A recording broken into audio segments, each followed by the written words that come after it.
இந்த தங்கமேல் பண்ண பிரச்சனையில இருந்து நம்ம ஒட்டுமொத்த குடும்பத்தையும் காப்பாத்தினது எங்க அண்ணங்க 2 பேர் மட்டும்தான். கண்டிப்பா அவங்க மனசு மாறி இருப்பாங்க. நான் கூப்பிட்டு அவங்க வீட்டுக்கு வந்துருவாங்க, அவங்களை நான் வீட்டுக்கு கூப்பிட்டு விருந்து வைக்க போறேன் அப்படிங்கிற நம்பிக்கையில கோமதி வந்துட்டு ரொம்பவே தைரியமா போய் அவங்க அண்ணங்களை வீட்டுக்கு சாப்பிட்றதுக்காக கூப்பிட்டு இருந்தாங்க. உண்மையிலேயே முத்துவேல சக்தியில மனசு மாறி இருப்பாங்கன்னு பார்த்தா கடைசி வரைக்கும் அவங்க 2 பேரும் மனசு மாறவே இல்ல. கூட பிறந்த ஒரே காரணத்துக்காக தான் உனக்கு பிரச்சனை நாங்க கூட வந்து நின்னோம். அதுக்காக பழைய பகை எல்லாத்தையுமே மறந்துடலாம் நீ நினைச்சிடாத. நீயும் ராஜி இந்த வீட்டுக்கு நிறைய துரோகம் பண்ணிட்டீங்க.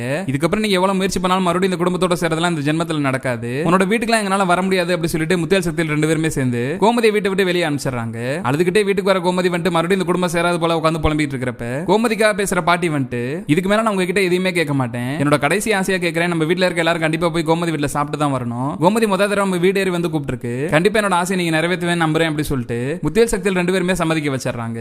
என்னதான் பாட்டி வந்து இப்படி ஒரு முடிவு எடுத்திருந்தாலும் அதுக்கு முத்துவேலுமே வந்து சம்மதம் தெரிவிச்சிருந்தாலும் எப்படியாவது தன்னோட அண்ணனை கடைசி வரைக்கும் பாண்டியன் வீட்டுக்கு போடாம தடுக்கிறதுக்கு என்னெல்லாம் பண்ண முடியுமோ அதெல்லாமே சக்திவேலுமே ட்ரை பண்ணி பார்த்தாரு. ஆனா இந்த தடவை சக்தியோட பேச்ச கேட்கறதுக்கு முத்துவேல் தயாராவே இல்ல. அம்மா ஆசைப்பட்ட ஒரு விஷயம் கேட்டிருக்கு, அம்மாவோட ஆசையை நிறைவேற்ற வேண்டியது நம்மளோட கடமை. உனக்கு எப்படி இங்க போறதுல விருப்பம் இல்லையா, அதே மாதிரி தான் எனக்கு விருப்பம் இல்ல. கோமதி ராஜி பண்ணது எல்லாமே இன்னும் என் மனசுக்குள்ள தான் இருக்கு, நானுமே உன்னை மாதிரி அதை எதுவுமே மறக்கலாம் இல்ல. அம்மா தானே ஆசைப்பட்டு கேட்கறாங்களா, ஒரே ஒரு தடவை அவங்க வீட்டுல போய் சாப்பிட்டு வந்துருவோம், அதுக்கப்புறம் நம்ம அவங்க கூட பேச்சுவார்த்தை கூட வச்சுக்க வேண்டாம் அப்படி சொல்லிட்டு முத்துவேலுமே வந்து அவங்க அம்மா சொன்ன ஒரே காரணத்துக்காக பாண்டியன் வீட்டுக்கு சாப்பிடறதுக்காக கிளம்பிட்டு இருக்காங்க. தன்னோட அண்ணன் குடும்பம் ஒட்டுமொத்தமா வரதை பார்த்ததுமே கோமதிக்குமே சந்தோஷம் தாங்க முடியல. வீட்டுக்குள்ள எல்லாருமே கூப்பிட்டு விருந்து வைக்கிற கோமதி வந்துட்டு இதே மாதிரி இந்த 2 குடும்பம் எப்பயும் ஒன்னா சேர்ந்து தான் நல்லா இருக்கும் அப்படி சொல்லி சந்தோஷமா பேச ஆரம்பிக்கிறாங்க. அப்பதான் யாருமே எதிர்பார்க்காத டைம்ல பாட்டி வந்துட்டு என்னோட ஒரு ஆசை நிறைவேறிடுச்சு, எனக்கு இன்னொரு ஆசை இருக்கு, அதை பத்தி நான் இத்தனை நாளா வீட்டுல இருக்க யாருக்கிட்டயுமே பேசவே இல்ல, இப்பதான் ஓரளவுக்கு எல்லா பிரச்சனையுமே முடிஞ்சிருச்சுல, கோர்ட்ல கண்டிப்பா நமக்கு சாதகமா தான் தீர்ப்பு வரும், சரணனுக்கு தங்கமேலுக்கு கண்டிப்பா டிவோர்ஸ் ஆயிரும், சரணனுக்கு நம்ம சொந்தத்திலே நல்ல பொண்ணா பார்த்து கல்யாணம் பண்ணி வச்சிடலாம், அதுல எந்த பிரச்சனையுமே கிடையாது. இப்ப கல்யாணம் ஆகாம இருக்கிறது குமார் தான். குமாரை பத்தி பேசுறதுக்காக தான் முக்கியமா நான் அந்த வீட்டுக்கே வந்திருக்கிறேன். ஆல்ரெடி ஊருக்குள்ள குமாருக்கு அரசிக்கு கல்யாணம் ஆயிடுச்சுன்னு சொல்லி தான் எல்லாருமே நம்பிக்கிட்டு இருந்தாங்க. என்னதான் உண்மையான கல்யாணம் இல்லாம இருந்திருந்தாலும் இப்ப வரைக்கும் அந்த பிரச்சனைனாலேயே குமாருக்கு கல்யாணம் ஆகாம இருக்கு. ஊருக்குள்ள யாருமே குமாருக்கு பொண்ணு கூட கொடுக்க மாட்டாங்க. பேசாம அரசிக்கும் குமாருக்கும் கல்யாணம் பண்ணி வச்சா என்ன அப்படி சொல்லிட்டு பாட்டி வந்து 2 வீட்டு ஆளுக்கு முன்னாடி கேள்வி கேட்டதுமே இங்க ஒட்டுமொத்த பாண்டியர் குடும்பமே ஷாக் ஆயிடுறாங்க. இன்னொரு பக்கம் அவ்வளவு நேரம் வந்து டென்ஷனாவே உட்கார்ந்திருந்த சக்திவேல் வந்துட்டு நமக்காக அம்மா இப்படி ஒரு முடிவு எடுத்துருச்சா, எல்லாமே நமக்கு சாதகமா தான் நடக்குது அப்படி சொல்லிட்டு அவ்வளவு நேரம் கோமா இருந்த சக்திவேல் வந்துட்டு எல்லாத்தையுமே மறந்துட்டு இப்ப சந்தோஷமா உட்கார ஆரம்பிச்சிடறாரு. அப்படிதான் இந்த தடவை கோமதி போய் அவங்க அண்ணன் வீட்டுல சொல்லிட்டு வந்ததுக்கு அப்புறமா ரொம்பவே சந்தோஷமா அவங்க அண்ணங்களுக்கு பிடிச்ச மாதிரி சாப்பாடெல்லாம் சமைச்சுக்கிட்டு இருக்காங்க. இங்க பாட்டியுமே வந்துட்டு அவங்க மனசுக்குள்ள என்ன இருக்குங்கிறது வெளியே சொல்லாம உண்மையிலேயே பாண்டியர் வீட்டுக்கு சாப்பிட போற மாதிரி தான் கிளம்பிட்டு இருக்காங்க. அப்ப முத்தியல்கிட்ட பேச உட்கார சக்திவேல் வந்துட்டு ரொம்பவே டென்ஷனா விருப்பமே இல்லாத மாதிரி உட்கார்ந்திருக்காரு. சக்திவேல் அமைதியா உட்கார்ந்திருக்கிறத பார்த்ததுமே முத்தியலுக்கே சந்தேகம் வர ஆரம்பிக்குது. என்னாச்சு சக்தி, ஏன் ஒரு மாதிரி இருக்கு, ஏதாவது சொல்லணும்னா சொல்லு அப்படி சொல்லி முத்தியல் டைரக்டாவே கேட்டாரு. எனக்கு அந்த பாண்டியன் வீட்டுக்கு போறதுல சுத்தமா விருப்பமே இல்லைன்னு அம்மா கடைசி ஆசைன்னு சொல்லி நிறைய ஆசை நிறைவேற்றிக்கிட்டு இருக்கு. அப்படிதான் பிறந்தநாள் ஃபங்க்ஷனுக்கு அவங்க வீட்டாளுங்க எல்லாருமே கூப்பிடணும்னு சொல்லுச்சு. இந்த தடவை அவங்க வீட்டுக்கு நம்ம சாப்பிட போகணும்னு சொல்லுது. திருப்பி அந்த வீட்டுக்கு போயிட்டு சும்மா இருக்காதுன்னு அவங்க வீட்டாளுங்க எல்லாம் நம்ம வீட்டுக்கு சாப்பிட வரணும்னு சொல்லி அங்க உட்காந்து ஒரு முடிவு எடுக்கும். அதுக்கு நீங்க வேற வழி இல்லாம சம்மதம் தெரிவிச்சிருவீங்க. இப்படியே போய்கிட்டதுன்னா அதுக்கு ஒரு முடிவே இருக்காதுன்னு அப்புறம் நம்ம இத்தனை நாள் பட்ட அவமானத்துக்குலாம் ஒரு அர்த்தமே இல்லாம போயிடும். எனக்கு என்னமோ அந்த பாண்டியன் வீட்டுக்கு போறது சரியா படலனே அப்படி சொல்லி சக்தியில வந்து சொல்லிட்டு இருக்காரு. எனக்குமே அந்த பாண்டியன் வீட்டுக்கு போறதுல விருப்பமே இல்ல சக்தி, அம்மா ஆசைப்பட்டு கேட்டிருக்கு, நம்மளால என்ன பண்ண முடியும், அந்த வீட்டுக்கு போய் சாப்பிட்டு வந்தோம்னா பழைய பகை எல்லாமே முடிவுக்கு வந்துருமா. நான் இப்போ வரைக்கும் கோமதி பண்ணதையும் ராஜி பண்ணதையும் மறக்கலாம் இல்ல, பாண்டியன் நம்ம வீட்டுக்கு பண்ணது மிகப்பெரிய துரோகம் தான், அதை என்னைக்குமே நான் மறக்கவே மாட்டேன். அவங்க வீட்டுல போய் சாப்பிட்டு வந்தா மட்டும் எல்லா பிரச்சனையும் ஒரு முடிவுக்கு வந்துராது. கடமைக்கு போய் அம்மா சொன்ன ஒரே காரணத்துக்கு அவங்க வீட்டுல சாப்பிட்டு வர போறோம், மத்தபடி அதுக்கப்புறம் அவங்க கூட நம்ம பேச்சுவார்த்தையை வச்சுக்க வேண்டாம் அப்படி சொல்லி முத்தியல்மே சொல்லிடுறாரு. முத்தியல் சொன்ன வார்த்தை தான் சக்தியலுக்கு ஒரு நம்பிக்கையை கொடுக்குது. அண்ணன் இப்படியே இருந்துட்டா மட்டும் போதும், தேவையில்லாம அம்மாவோட பேச்சை கேட்டு அண்ணன் மட்டும் மனசு மாறிடுச்சுன்னா அப்புறம் குமாருக்கும் நமக்கும் கிடைக்க வேண்டிய சொத்தெல்லாம் கிடைக்காம போயிடும் அப்படி சொல்லிட்டு சக்தியல் வந்து விருப்பமே இல்லாம தான் முத்தியலோட கிளம்பி பாண்டியன் வீட்டுக்கு போறாங்க. தன்னோட அன்னைக்கு எல்லாம் குடும்பத்தோட வந்திருக்கிறத பார்த்ததுமே கோமதி பாண்டியன் சொல்லி எல்லாருமே வீட்டுக்கு வெளியே வந்து சந்தோஷமா வீட்டுக்குள்ள கூட்டு போய் உட்கார வைக்கிறாங்க.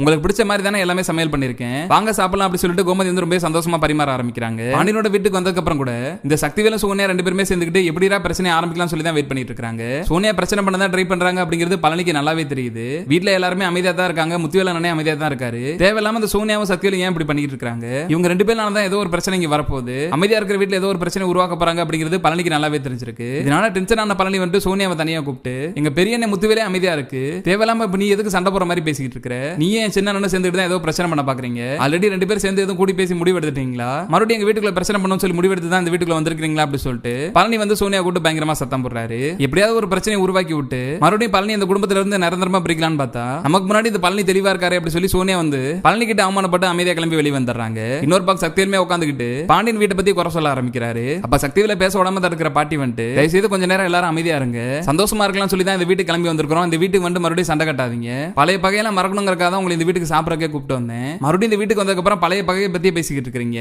இப்படியே பேசிக்கிறீங்கன்னா பழசெல்லாம் எப்படி மறக்க முடியும், அப்புறம் எப்படி இந்த 2 குடும்பம் ஒன்னு சேர முடியும் அப்படி சொல்லி பாட்டி பேச ஆரம்பிக்கிறாங்க. பாட்டி பேசுறத கேட்டு டென்ஷனான சக்திவேல் வந்துட்டு நீ நினைக்கிறதெல்லாம் எப்பயுமே நடக்காதுமா, இந்த 2 குடும்பம் இந்த காலத்துக்கு சேரவே முடியாது, இந்த கோமதி பண்ணதையோ ராஜி பண்ணதையோ நாங்க என்னைக்குமே மறக்க மாட்டோம், ஒருவேளை இவங்க 2 பேர் பண்ண துரோகத்தை நான் மறந்தாலும் அன்னை கண்டிப்பா மறக்கவே மறக்காது, இந்த கோமதினாலையும் ராஜினாலையும் நாங்க ரொம்பவே அவமானப்பட்டுட்டோம். கண்டிப்பா அது எல்லாத்தையுமே மறந்துட்டு இந்த குடும்பத்தோட சேர்ந்துரும் சொல்லி நீ கனவுல கூட நினைச்சு பாத்துறாதமா, அதெல்லாம் என்னைக்குமே நடக்காது அப்படி சொல்லி டென்ஷனா சக்தியில இருந்து அந்த வீட்டுல இருந்து கிளம்பலான்னு போறாரு. அப்ப சக்தியில போக விடாம தடுக்கிற பாட்டி வந்துட்டு நம்ம எதுக்காக வந்திருக்கோம் அதை பத்தி நான் இன்னும் பேசவே ஆரம்பிக்கல, அதுக்குள்ளாட்டி எங்கடா கிளம்பி போற, உட்கார நான் பேச வேண்டியதை பேசுறேன் அப்படி சொல்லிட்டு பாட்டி வந்து முன்ன நின்று பேச ஆரம்பிக்கிறாங்க. இந்த தங்கமேல் சரவணன் பிரச்சனை கோர்ட்டு வரைக்கும் போயிருச்சு. கண்டிப்பா அது நமக்கு சாதகமா தான் தீர்ப்பு வரப்போது, அதுல எனக்குமே நம்பிக்கை இருக்கு. சரவணனுக்கும் தங்கமேலுக்கும் விவாகரத்து ஆயிருச்சுன்னா நம்ம சொந்தத்திலே ஒரு நல்ல பொண்ணா பார்த்து சரவணன் கல்யாணம் பண்ணி வச்சிடலாம். இந்த ரெண்டு குடும்பத்திலையும் கல்யாணம் ஆகாம இருக்கிற ஒரே ஆள் அது குமார் மட்டும் தான். குமாருக்கும் அரசிக்கு இடையில என்னெல்லாம் பிரச்சனை நடந்துங்கிறது நம்ம வீட்டால எல்லாருக்குமே தெரியும். என்னதான் குமாருக்கும் அரசிக்கு உண்மையாவே கல்யாணம் நடக்காம இருந்தாலும் அந்த ஒரு காரணத்தினாலே குமாருக்கு இப்ப வரைக்கும் எந்த ஒரு பொண்ணுமே கிடைக்க மாட்டேங்குது. நம்ம ஊருக்குள்ள யாருமே குமாருக்கு பொண்ணு தரக்கு முன் வர மாட்டாங்க. குமாருக்குமே வயசாயிட்டே போயிட்டு இருக்கு.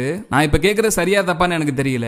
ஆல்ரெடி இந்த குடும்பத்தில் இப்பதான் பெரிய பிரச்சனை நடந்து முடிஞ்சிருக்கு. அதுக்குள்ளாட்டி இப்படி கேட்கறேன்னு நினைச்சு வருத்தப்படாதீங்க. பேசாம அரசிக்கு குமாருக்கும் கல்யாணம் பண்ணி வச்சலாமா அப்படி சொல்லி பாட்டி கேட்கறாங்க. பாட்டியோட முடிவை கேட்டதுமே ஒட்டுமொத்த பாண்டியன் வீட்டாளுமே சாக்காயிடுறாங்க. ஆல்ரெடி குமார் மேல அரசி வெறுப்பா தான் இருக்காங்க. இதுல பாட்டி வந்து மறுபடியும் இப்படி ஒரு முடிவு எடுக்கிறத பார்த்ததுமே அரசி எதுவுமே பேசாம கோமா எந்திரிச்சு ரூம்குள்ள போயிடுறாங்க. இன்னொரு பக்கம் பாட்டியோட முடிவுல கோமதிக்குமே சுத்தமா விருப்பமே இல்ல.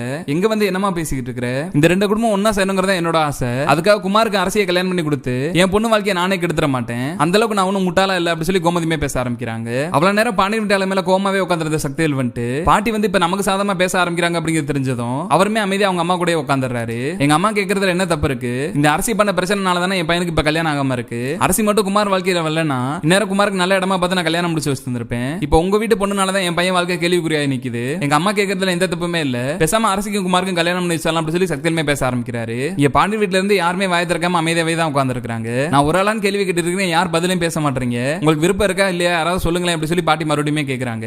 அப்பதான் பாண்டியனுமே வந்து பாட்டி கிட்ட இதுக்கப்புறம் அரசு விஷயத்துல முடிவெடுக்க வேண்டியது என்னோட கடமை இல்ல, இதுக்கப்புறம் அரசு விஷயத்துல முடிவெடுக்கிறதுக்கு எனக்கு எந்த உரிமையுமே இல்ல.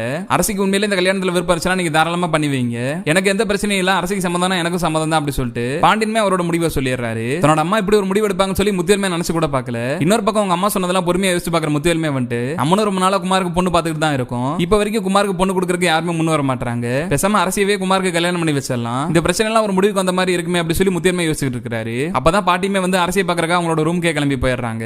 உங்க வீட்டுல இருக்க எல்லாருமே அவங்களோட முடிவை சொல்லிட்டாங்க. அரசி உன்னோட முடிவு தான் அவங்களோட முடிவும், நீ என்ன சொல்ற அரசி, நீ குமார கல்யாணம் பண்ணிக்கிறியா அப்படி சொல்லி பாட்டி போய் டைரக்டா அரசிக்கிட்டே கேட்கறாங்க.